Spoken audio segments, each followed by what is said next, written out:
I'll continue with part 17 of The Blood Ledger. The Blood Ledger, part 17. The 17th silences the wrong voices. Detective James Holloway was running out of time. 16 victims, each carved from their own sins, their punishment mirroring their crimes. And now, another warning. The 17th speaks for the voiceless, yet silences those who speak against him. Holloway knew the type. Someone who claimed to fight for justice, but only when it served them. Someone who amplified the voices they favored and silenced those who disagreed.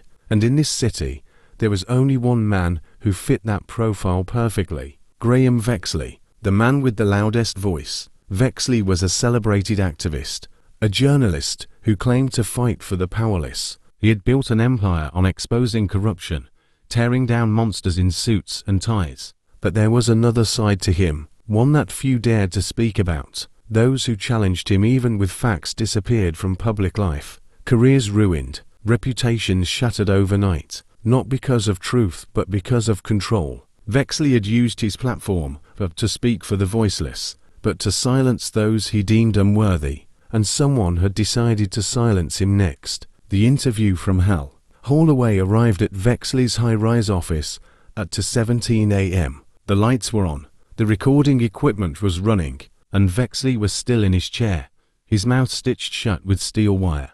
A microphone sat in front of him, blinking red, capturing the ragged sound of his breath. His eyes were wide, his hands trembled as they clutched his desk, and on every screen in the room, a pre-recorded message played on loop. His own voice. But it wasn't his usual, commanding tone. It was shaking. I controlled the truth. I shaped the stories I wanted to tell. I claimed to give people a voice, but I destroyed those who spoke against me. I was no better than the monsters I exposed. A deep inhale, then a final line, whispered through the speakers. And now I am silent. The monitors flickered off, and on the wall behind him, smeared in black ink, was the next message. He took voices.